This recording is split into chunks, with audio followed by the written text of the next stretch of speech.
The 2nd of June 1944. A thin mist clings to the fields outside Dover, England.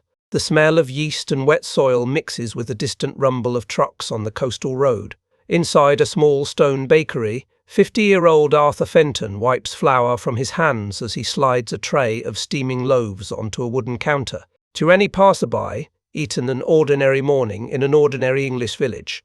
But Arthur knows better, because inside one of those loaves of bread, sealed within a hollowed crust, is a folded message marked Top Secret, Fortitude South. Outside, a British corporal in mud-spattered boots enters, pretending to order bread for the local Home Guard unit. He gives Arthur a brief nod. Two quick, one slow, the agreed-upon signal. The baker moves casually, handing over a brown paper bag, the scent of fresh bread, masking the faint rustle of paper within. No one else in the shop notices, but this exchange, repeated across dozens of small villages like this, forms part of Operation Fortitude, one of the most elaborate deception plans in military history. Arthur was never a soldier.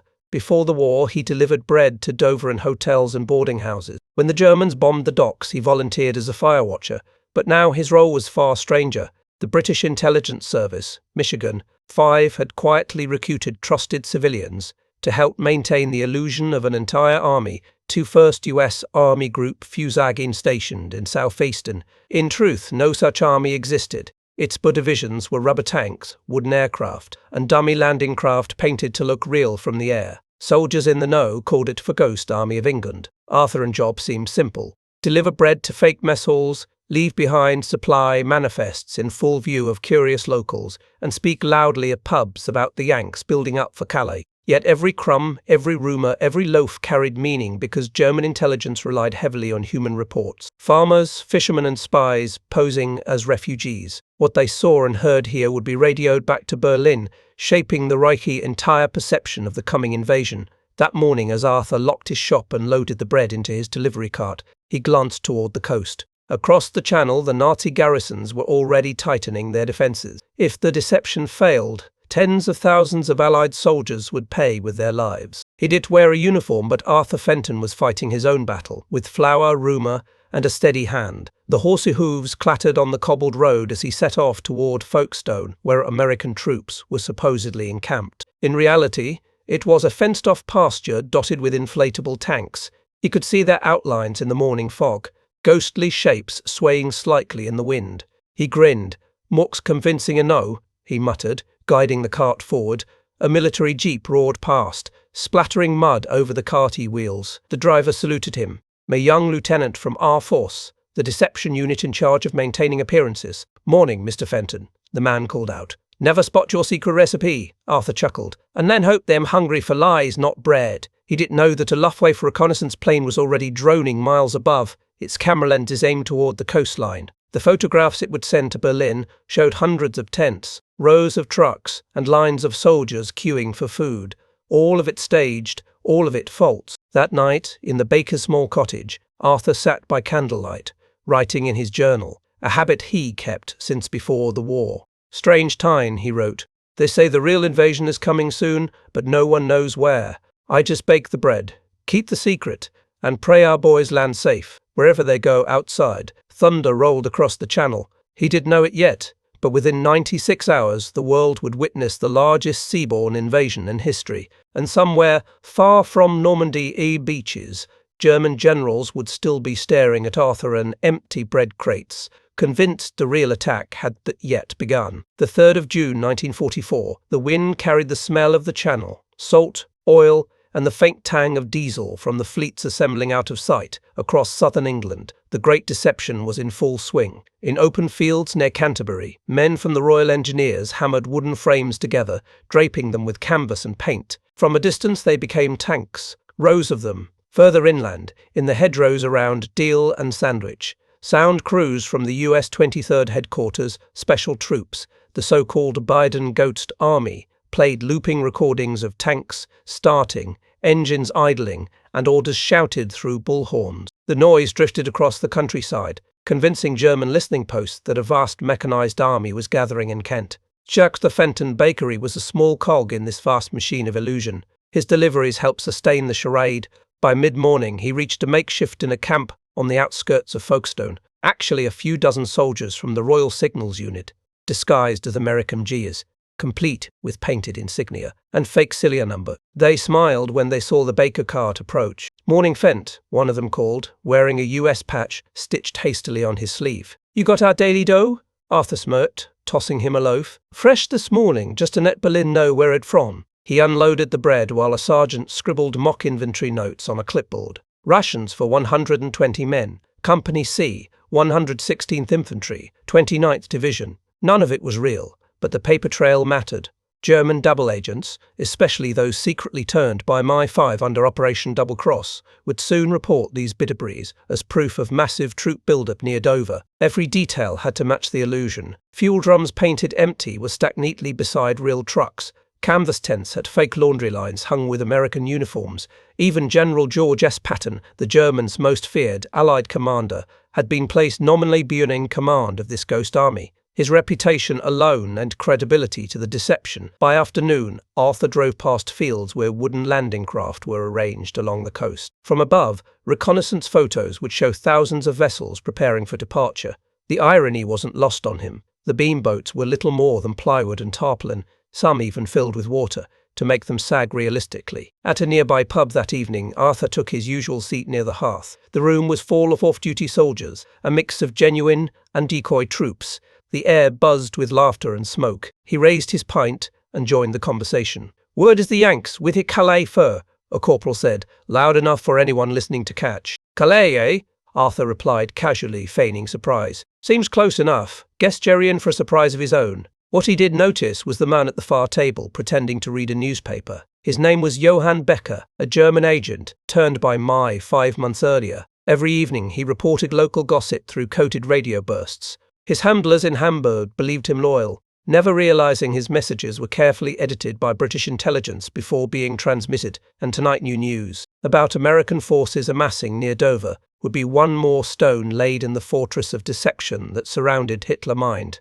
As dusk fell, Arthur walked home under a low red sky. The streets were darkened by blackout curtains, but in the east he could still see the faint glow of ships massing beyond the horizon. They were the real invasion fleet, silent, unstoppable, and bound not for Calais, but for Normandy. He stopped for a moment beside a hedgerow and listened. Somewhere beyond the fields he could hear men rehearsing in the dark, boots crunching gravel, sergeants barking orders, training for a battle that would begin in hours. Arthur pressed his hand against the cold stone wall and whispered to himself, "Let them believe our lies just one more day." The night wind carried the distant hum of aircraft engines. The storm was coming, and the world would never be the same after it broke. The 4th of June, 1944 rain hammered the rooftops of Dover as Arthur Fenton opened his shutters. The sea was grey, restless, alive with motion. He could see but could feel. Thousands of ships lying just beyond the horizon, hidden by weather and secrecy across England. The code postponed echoed through command channels. The Allied invasion, delayed by storms, waited for one more break in the clouds. But the delay was a blessing for fortitude. Each extra hour gave the deception more time to ripen. At Mi-5 headquarters in London, wireless operators monitored. Intercepted German signals reports streamed in. Radio chatter from Abwehr stations confirming that Berlin remained convinced of a Calais assault. Photos from Luftwaffe recon showed American armor concentrations in Kent and Bennell landing craft near Dover.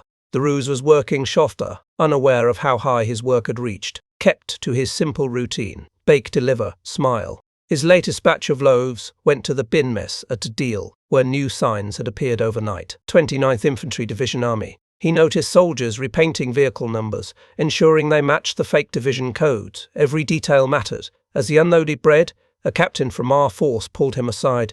"Good work, Fenton. The Germans bought it whole. Intercept this morning says their panzer divisions near Calais are staying put." Arthur blinked, but then it working. The captain grinned. "Better than we ever hoped."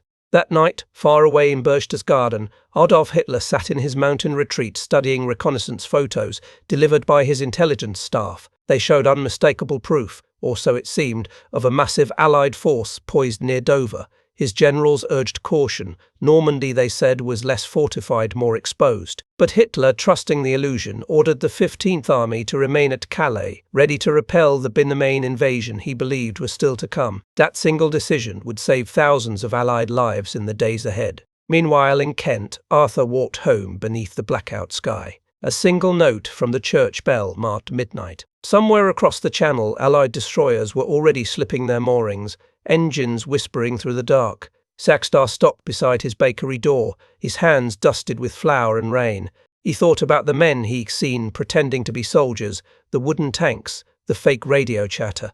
None of it looked like war, yet all of it was war. Just another kind of battle fought with illusion instead of bullets. He went inside, lit a candle, and sat by the window. Outside, the thunder of the storm grew fainter, replaced by a deep, rolling vibration from across the sea. He didn't know it yet, but those were the first artillery shells of Operation Overlord, the beginning of the end for Nazi Germany. He closed his journal and wrote one final line before blowing out the light. If bread can fool an army, then perhaps truth can feed peace. By morning, D-Day would be underway, and the Baker small part in the Great Dissection would be complete. The 7th of June, 1944. The bells of Dover rang at dawn, not in celebration but in confusion. The village had awakened to the sound of distant thunder that wasn't a storm. Arthur Fenton stood in his doorway, the scent of yeast and smoke mingling in the damp air, listening to the low, continuous rumble drifting from across the channel. The news reached them slowly, whispered first by a passing driver,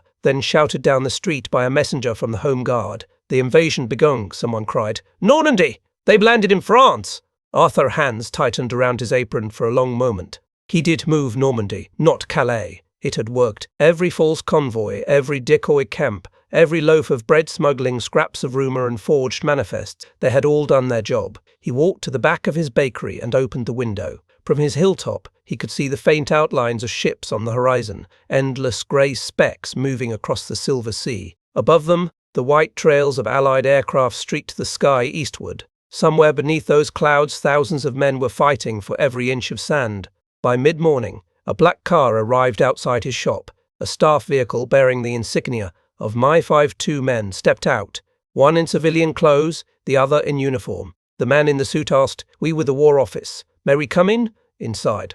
The smell of fresh bread filled the room. The man removed his hat, smiling faintly. "But we just wanted to thank you. Operation Fortitude was a success. Hitler and divisions are still sitting tight at Calais, waiting for a second invasion that'll never come." Arthur blinked. "You mean they believed it, all of it, every bit," the officer said. "They even think General Patton leading an entire army near Dover. Some of their agents are demanding more proof." He paused, then added quietly, "You helped make that happen. You and 100 others, SOCU, bakers, farmers, shopkeepers, ordinary people, extraordinary service." Arthur didn't know what to say. He looked at the loaves cooling on the racks, at his flour-covered hands, and felt the weight of what they represented.